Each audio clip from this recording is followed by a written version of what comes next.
Alors l'objectif de cette manip, c'est la synthèse de l'aspirine que vous avez ici et qu'on appelle également l'acide acétique salicylique. Alors il se fait à partir de l'acide salicylique. Alors qu'est-ce que l'acide acétylsalicylique? Ou bien l'acide salicylique, ce sont des médicaments pour les douleurs de la fièvre. Donc les deux sont des médicaments. Mais pourquoi l'acide salicylique et pas l'acide salicylique? Parce que tout simplement, si vous regardez ici le pKa de l'acide salicylique il est de 98, alors que le pKa de l'acide salicylique, acétylsalicylique, il est de 3,5. Alors de ce fait, il se trouve que ce composé est plus acide que celui-là. Et plus un composé est acide, plus il donne des douleurs au niveau de la muqueuse de l'estomac. Alors le chimiste Hoffman a trouvé cette voie pour préparer l'acide acétylsalicylique qui a les mêmes effets médicaments, mais avec un taux d'acidité un peu toléré pour le corps humain. Alors dans cette synthèse, il se fait à partir de l'acide salicylique, de l'anhydride acétique, et on obtient l'acide acétylsalicylique et comme composé secondaire l'acide acétique. Alors c'est une réaction de substitution nucléophile. Pourquoi? Parce qu'on va substituer cet hydrogène par ce groupement acétyl. Et on obtient un composé, donc on passe de ce composé-là à ce composé-là. Alors ce composé que vous avez ici, c'est une forme d'un ester. Donc c'est une acylation. Alors ce composé que vous avez ici, pourquoi il est très acide? Parce que tout simplement, sa base conjuguée est un composé très très stable. Alors pourquoi? Tout simplement parce que le OH que vous avez ici, il a un comportement d'un acide et pas un comportement d'une fonction alcool. Alors si vous arrachez un proton ici, donc on va obtenir l'acide, la base conjuguée. Et regardez la base conjuguée de ce composé, elle est très stable par effet mésomère. Alors c'est pour cette raison ce composé il est très acide.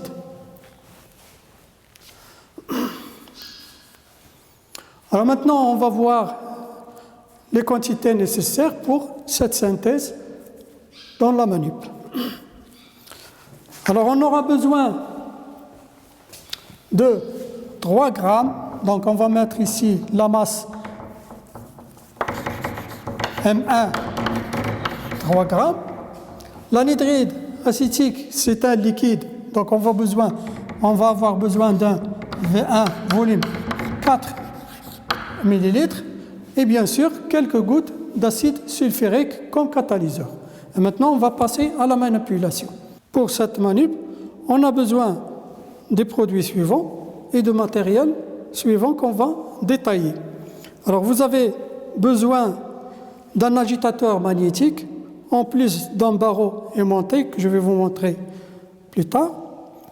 Donc, vous avez besoin aussi d'un cristallisoir qu'on va remplir par l'eau chaude pour faire le bain-marie. Vous avez besoin d'une pince, d'un statif et vous avez besoin également d'un airline et d'un réfrigérant à tubulure latérale. Alors on va voir tout ça à quoi ça sert. Alors on va commencer par peser le produit qui est l'acide salicylique. Donc là vous avez une balance de précision.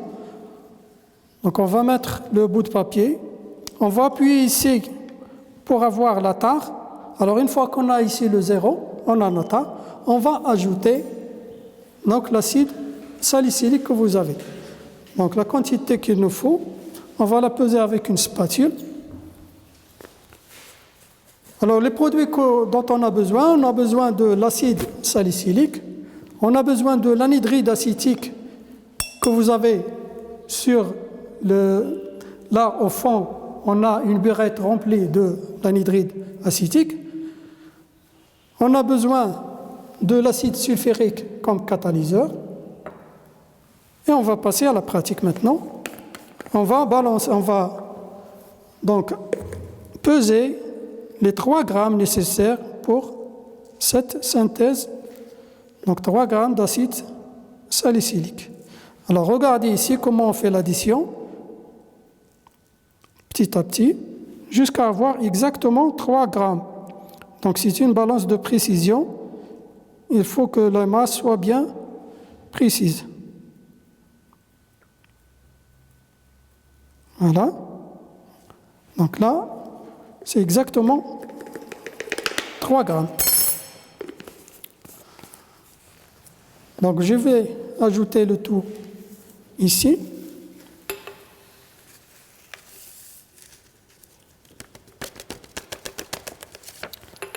Alors je vais de l'autre côté pour mesurer l'anhydride acétique. Alors pour mesurer l'anhydride acétique, on regarde d'où on fait le départ et on va ajouter 4 ml. Donc là j'ai fait le départ de 37, donc je vais avoir 38, 39, 40, 41. Donc je vais ajouter l'anhydride acétique jusqu'à la valeur 41. Donc ça nous fait exactement 4 ml.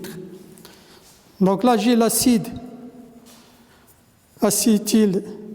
salicylique en plus de l'anhydride. Donc je vais ajouter mon barreau aimanté qui va me permettre l'agitation ici dans l'agitateur magnétique. Donc je vais appliquer le réfrigérant à tubulaire latéral. Alors là, on n'a pas besoin de réfrigérant avec circulation d'eau parce qu'on n'a pas beaucoup de vapeur qui s'échappe. Puisque les liquides que vous avez ici, ils ont un point d'ébullition très élevé. Je parle de l'anhydride et des acides qui vont se dégager. Donc je vais agiter. Donc regardez ici, vous avez une agitation, donc le barreau aimanté qui va tourner. Donc je vais agiter jusqu'à la solubilité totale de votre composé. Alors une fois que l'acide salicylique est bien solubilisé, on va ajouter quelques gouttes du catalyseur qui est l'acide sulfurique. Alors là, il faut vraiment faire très attention parce que c'est de l'acide sulfurique très concentré. 1, 2, 3. Alors 3 gouttes suffisent parce que c'est un catalyseur. Alors si vous avez touché de l'acide, il faut l'essuyer avec du papier. Il ne faut pas se laver avec l'eau.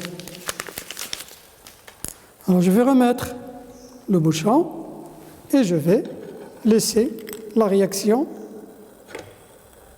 continuer. Donc là, j'ai pour 15 minutes.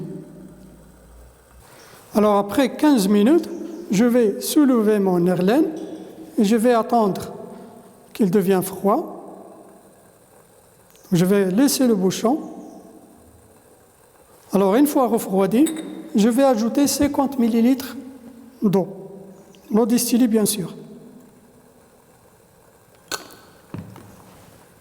Voilà. Donc là, j'ai 25. Ensuite, 25.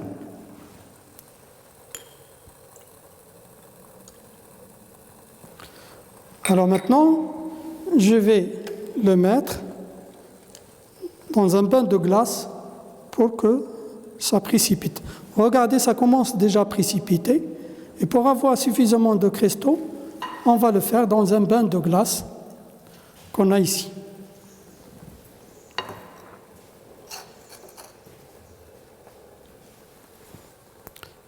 Alors vous avez les cristaux qui se forment ici, ça commence déjà. Regardez. Alors ces cristaux, on va les filtrer. Alors après refroidissement et précipitation, on obtient des jolis cristaux que vous avez ici. Donc regardez l'aspirine, votre aspirine. Elle a une très bonne allure. Et donc les cristaux qu'on a ici, on va les récupérer par filtration sur Bechner. Alors on va mettre 2 papiers. On va imbimer avec un peu d'eau pour faire coller le papier. Alors on va faire imbimer par un peu d'eau pour faire coller le papier. Et on va ouvrir le robinet. Alors là, vous avez une trompe à eau qui va créer le vide. Donc on va aspirer par l'ouverture d'eau. Donc on va créer le vide, ce qui va nous permettre de filtrer les cristaux et de séparer le liquide du solide.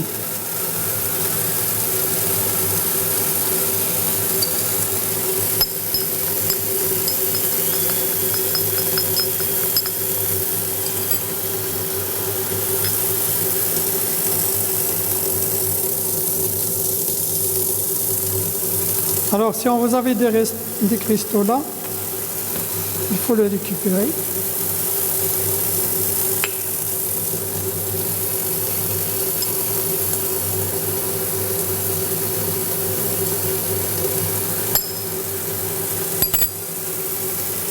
Alors il faut récupérer le barreau aimanté qu'il faut donner au préparateur. Monsieur Avolin va se charger du barreau aimanté.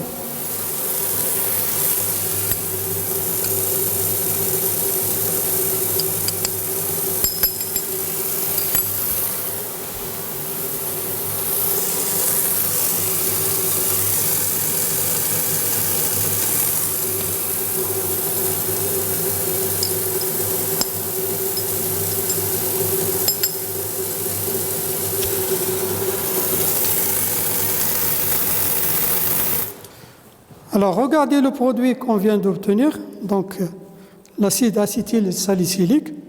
Bon, en fait, malgré ces cristaux, il n'est pas propre à 100%. Ce qui fait qu'on va passer à la recristallisation. Alors maintenant, on va le récupérer. Donc, c'est le produit qu'on appelle le produit brut. Alors, on le récupère de cette façon.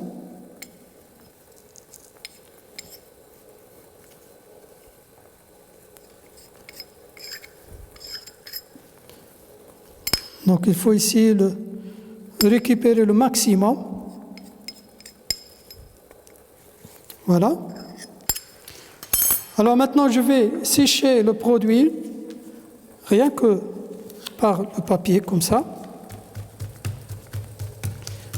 Alors il faut avoir un produit sec pour que le rendement soit vraiment réel, pour que la masse réelle, pour ne pas peser l'eau.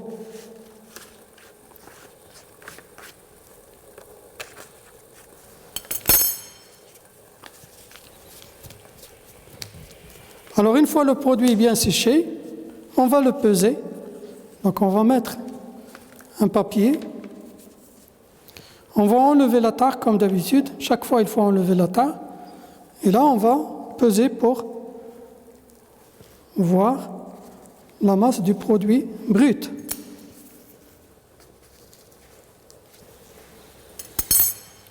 Alors la masse que j'ai récupérée, c'est 2,5 grammes. Alors maintenant, je vais faire la recristallisation de ce produit brut pour avoir le produit pur. Donc je vais remettre ce produit ici.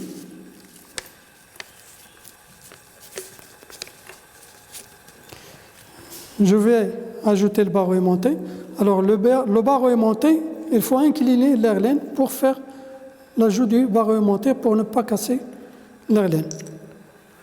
Et je vais ajouter le solvant de recristallisation qui est un mélange d'eau-alcool avec les proportions que vous avez dans le polycoat. Donc je vais ajouter le minimum pour solubiliser. Donc ça c'est...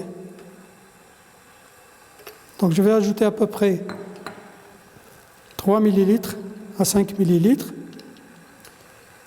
Et là aussi, je vais appliquer le réfrigérant et je vais solubiliser mon produit. Donc de la même façon,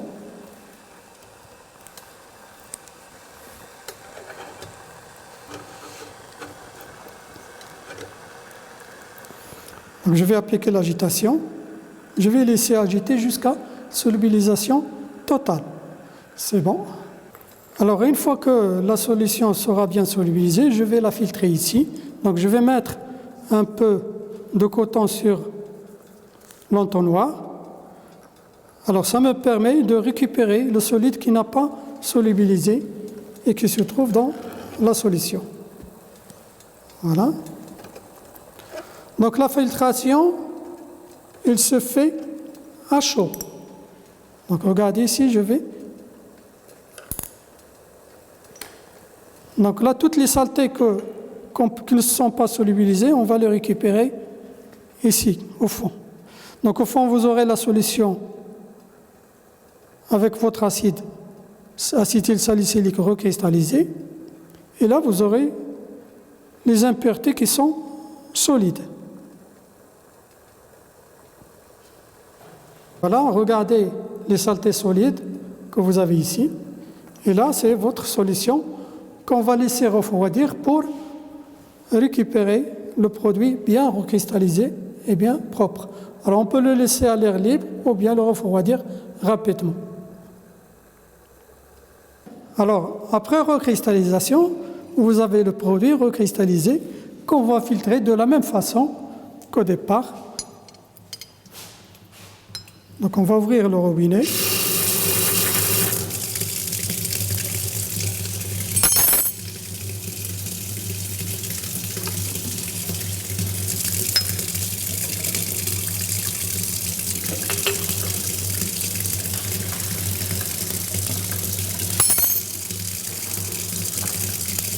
Alors il faut attendre que ça soit bien sec. Alors après on va récupérer le solide que vous avez ici et qui est un produit propre. Il est bien recristallisé. On va le récupérer et on va le peser et on va calculer notre rendement et répondre aux questions que vous avez sur le polycoupe. Voilà. Donc regardez la récupération de votre produit propre.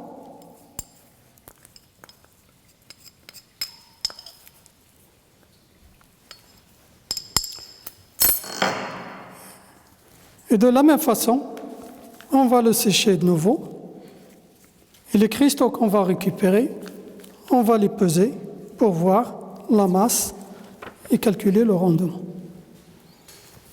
Et voilà le produit, bien propre. Voilà, je récupère 2 grammes de produits recristallisés et 2,5 grammes de produits bruts. Donc je vous laisse faire vos calculs.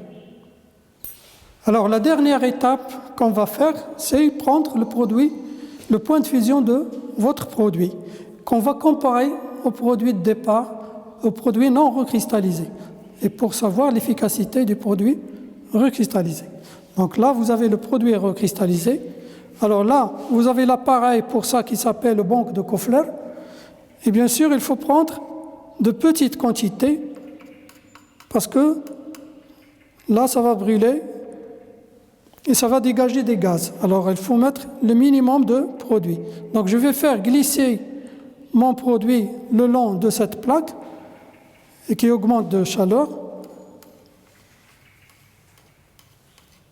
Donc, il faut aller doucement jusqu'à la fusion de votre produit. Et là, ça fusionne. Donc, je vais ramener le curseur à ce niveau-là. Je vais mettre mon curseur. Et là, vous avez la luxure ici. Donc là, je lis 143 degrés Celsius. Alors, si on compare avec le produit brut que j'ai ici, que j'ai gardé un petit peu, je vais essuyer mon banc de Koffler et je vais refaire la même chose, mais avec le produit brut, non recristallisé. Donc là aussi, je vais mettre juste un petit peu. Et je vais glisser ici, tout en regardant le point de fusion.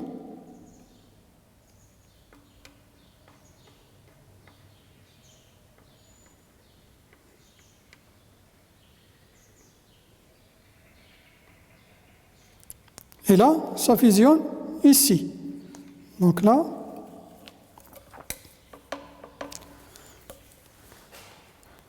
Donc je vais faire la lecture ici, et ça m'indique 130 degrés Celsius, alors que le produit recristallisé, c'était 143. Donc les impuretés, qu'est-ce qu'ils font? Ils vont diminuer le point d'ébullition de produit. Voilà votre manip, et je vous laisse faire vos calculs.